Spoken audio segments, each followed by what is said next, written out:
ओम साईराम मैत्रिणींनो, गेबरारी सखी यूट्यूब चॅनलमध्ये तुमचे सहर्ष स्वागत आहे। हे आजच्या व्हिडिओमध्ये आपण पाहणार आहोत की तयार ब्लाऊजवरून मापे कशा पद्धतीने घ्यायची। प्रत्येक मैत्रिणींना नवीन असाल तर खूप कन्फ्युजन असते। त्यासाठी मी सविस्तरपणे तुम्हाला पूर्ण लास्ट व्हिडिओमध्ये शेवटपर्यंत दाखवणार आहे। मुंडा खोली कशा प्रकारे घ्यायची, मागचा पुढचा गळा कशा प्रकारे आपण मोजून घ्यायचा, सविस्तर माहिती देणार आहे। आता सर्वप्रथम आपण काय लिहून घेतलेलं आहे, पूर्ण उंची किती आहे ते सर्वप्रथम लिहायचं। त्यानंतर लिहायचं आपल्याला छातीचा भाग किती आहे ते आपल्याला इकडे लिहून घ्यायचं। त्यानंतर येणार आहे पॉईंट, तो म्हणजे कमरघेर।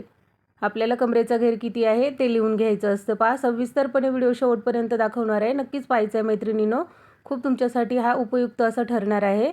त्यानंतर आता आपण घेतलेलं आहे बाहीची उंची किती आहे त्या हिशोबाने, लेंथ किती असते ते।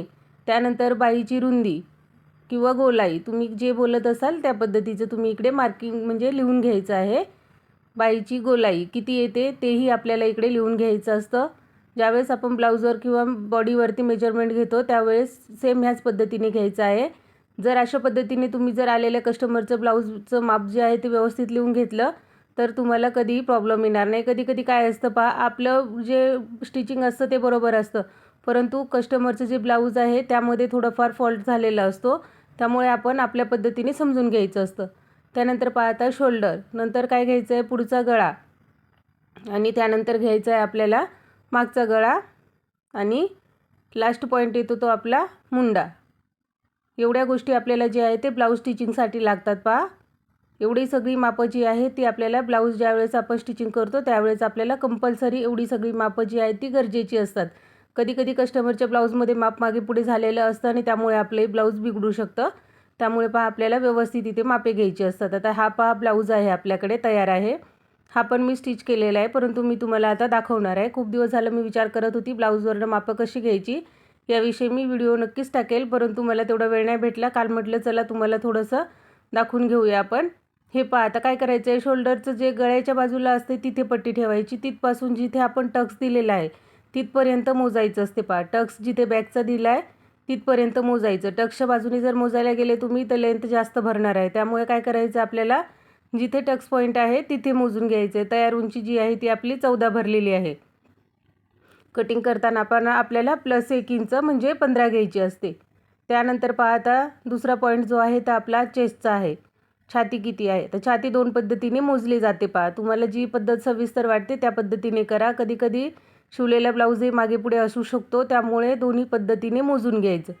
त्या टोकापासून तर ह्या टोकापर्यंत मोजून घ्यायचं। किती भरलेलं आहे आपलं 18 इंच, 18 भरलेलं आहे। म्हणजे हा किती चेस्टचा ब्लाऊज आहे 9 चौक 36, 9 दुने 18, म्हणजे हा 36 साईजचा ब्लाऊज आहे। याचा 1 पार्ट जो आहे तो येणार आहे आपला 9 इंच, म्हणजे जी तुम्ही घडी बोलता ते 9 इंचाची घडी या ब्लाऊजची असणार आहे।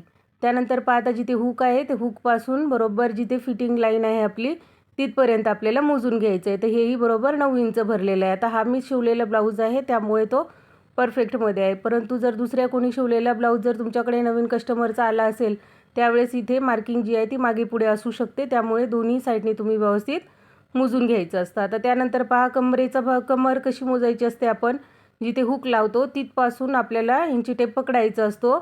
तर डायरेक्ट जिथे आय बनवलेला आहे आपण तिथपर्यंत सरळ रेषेमध्ये असं व्यवस्थित असं आपल्याला पूर्ण टेप असा टाईटमध्ये पकडायचा असतो, कारण कमर जी आहे ती आपली एकदम फिटिंगमध्ये असते। तर इकडे किती येत आहे 29.5, 29.5 इंचावरती जी आहे ती या कस्टमरची कंबर आहे।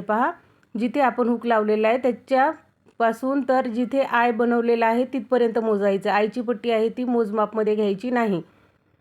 29 + ½ म्हणजे 29.5 इंच जी आहे ती यांची कंबर आलेली आहे। हे अशा पद्धतीने आपल्याला कमरेचं माप देऊन घ्यायचं असतं। पूर्ण सविस्तरपणे दाखवणार आहे मैत्रिणींनो, व्हिडिओ नक्की शेवटपर्यंत पहा। नवीन असाल तर तुम्हाला तयार ब्लाऊजवरून मापे कशी घ्यायची याविषयी कधीच कन्फ्युजन राहणार नाही। त्यानंतर आता इकडे किती आहे आपली तयार बाई जी आहे ती 3.5 इंचाची आहे। पब बाई जरी असली तरी तिला खेचायचं नाही, आहे तशीच ठेवून घ्यायची, म्हणजे बरोबर आपल्याला कळणार आहे। 3.5 इंच जी आहे ती तयार त्यांची बाई आहे।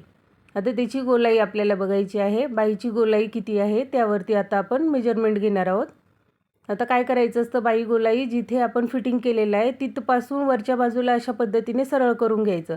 शिलाई आहे तिथपासून सरळ घ्यायचं आणि हे अशा पद्धतीने मोजून घ्यायचं. किती तयार झालेली ही 6.5 इंचावरती, म्हणजे पूर्ण गोलाई जी येणार आहे ती आपली 13 इंचावरती येणार आहे. मी अशाच पद्धतीने मोजते. 6.5 इंच आहे तर 6.5 इंचावरतीच बरोबर आपण इकडे लिहून घेतलेलं आहे. तर तुमची लिहिण्याची पद्धत ही वेगळी असू शकते. त्यानंतर पहा आता यांचं इथे पहा शोल्डर पट्टी जी आहे ती किती आहे, तयार किती आहे ती बघायची आहे.